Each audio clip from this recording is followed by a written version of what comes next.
In this video, we're going to look at how to solve a linear system with two equations.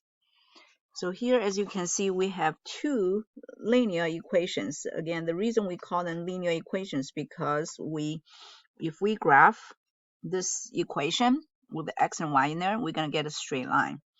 And if we graph this equation also with x and y in there, we're going to get a straight line. So that's why we call it a linear system, because of the lines. And so when we're solving for the solutions, we are actually solving for an intersection point. So for example, if we have a line like this and a line like that, and after we graph them, we got these two lines, and then notice that these two lines, they intersect at this point, and we want to know what are x and y coordinates of these 2 points. So if we solve a linear system formed by these two equations, we actually can find out that this intersection point has x coordinate equal to -2/5 and y coordinate equal to 11/5. So this is what we're doing. When we solve the equations, solve these systems of linear equations, we're trying to solve for the intersection point.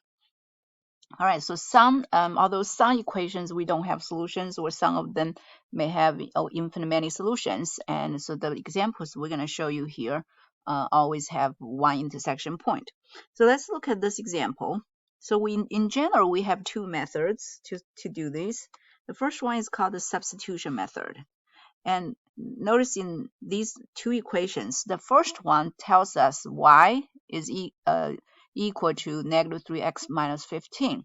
In other words, y can be substituted. So we can actually take the whole thing, plug the whole thing into the second equation. So in the second equation, notice we also have a y. So this y is going to be the same y in the first equation. So what we're going to do is we're going to take this expression, which equals y, and plug it in to the second equation. So in the second equation, when we see that variable y, we are going to get rid of it, and we're going to replace it with this whole expression. And of course, it's going to make the second equation more complicated. But the good thing is we're not going to have y anymore. So as you can see, I bring down 3, bring down x, bring down -2, but I got rid of the letter y. And instead, I replace it with -3x minus 15. Again, why can I do that? It's because y, original letter y, is equal to -3x minus 15. If they are equal, I can do the substitution. All right, so that's why we call this method a substitution method, because we substitute -3x minus 15 for y.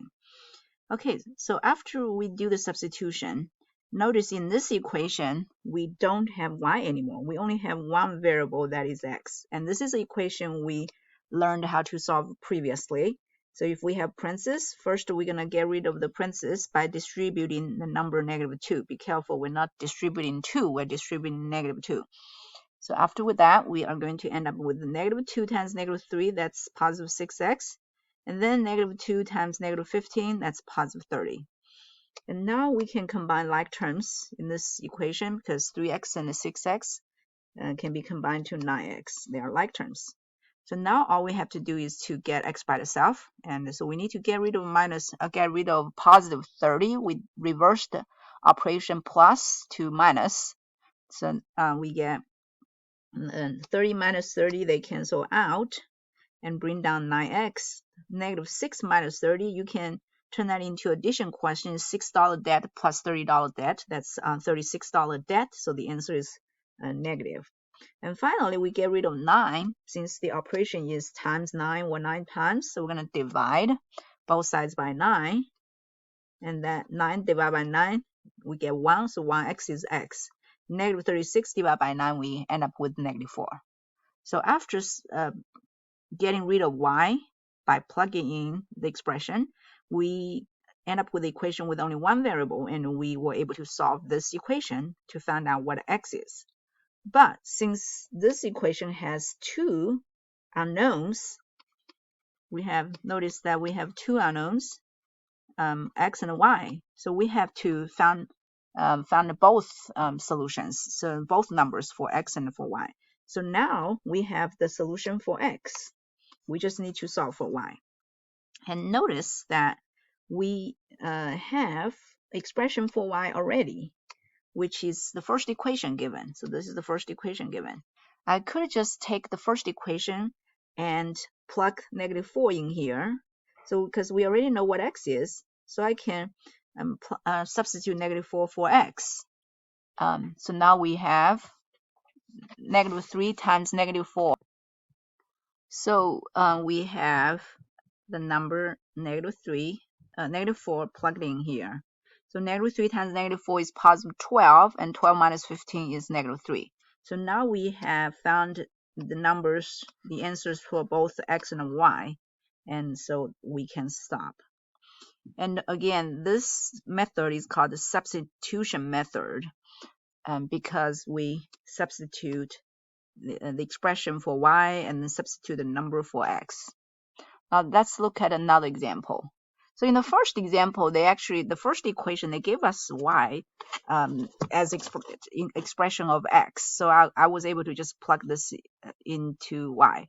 But what if we don't have an equation like that given? So in this case, if we want to do the substitution method, we can take one of the equations. So either we can take the first equation or the second equation, and we can get y by itself. So here I am going to take the first equation.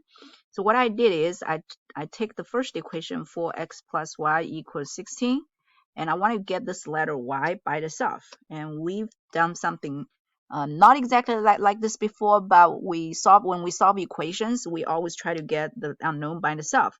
Although here we have two unknowns, we are focused on the unknown y, and we're gonna try to get y by itself. So which means I just need to get rid of 4x from the left hand side. And again, if we want to get rid of something, we can do opposite operation. And notice there's nothing in front of 4, which means it's positive 4x. So we can subtract 4x from both sides. And that will cancel positive 4x. And it will also give us, get the y by itself equals 16 minus 4x. Again, don't do 16 minus 4 because they are not like terms. 16 doesn't have x. So we're gonna, we got expression y in terms of something of x. So now we can do substitution. Now what we need to remember is, because since we got this equation from the first equation, so we have to make sure we plug this into the second equation, which is this one here, 5x minus y. And you can try to plug this back into the first equation. You will realize you're going to get an identity, which means you get a 16 equals 16. So it's not going to help us. So what we're going to do is we use what we got from the first equation, and we're going to plug this whole thing into the second equation and to replace that y there. So here's what I did. So one thing we need to be careful is when we plug in, because originally, again, we had the equation 5x minus y equals 11. And when we do substitution, we are substituting this entire expression for y. So that's why we have to make sure we put this expression inside a pair of parentheses. So this inside like a package, a box, you can imagine. So to indicate they are all together, that will replace the whole thing, will replace y. Okay, so now we got rid of y, so we only have one variable x now in this equation. So we do what we did before. First, we get rid of parentheses, and here, in order to do that, we need to distribute and the minus sign to both of them. Or you can put a 1 here to distribute -1 to 16. So -1 times 16 is -16, and -1 times -4x gives us positive 4x, because negative times negative is positive. So now we can combine like terms. And since 5x and 4x, they're like terms, we combine them, we got 9x, and bring down everything else. Now all we have to do is to get rid of the negative 16. We add 16, and then we can get rid of 9 by dividing both sides by 9. So now we're going to have the answer 3. So again, we only found one solution for x, a number for x. We also need to find an answer for y. So we can take this answer and plug into the first equation or the second equation. But the quickest way is to take this answer and plug into the equation we got from the first one, because this will give us y immediately. So because we have y equals 16 minus 4x. So if I just plug 3 in for x, so I'm going to get, so here was the expression we got from equation 1. And I replaced x with 3 because we got that from solving that equation. And then we just do multiplication first. 4 times 3 is 12, and 16 minus 12, that gives us the answer 4. Now, since we found the answers for both x and y, and we can stop. So this is how we use the substitution method to solve a linear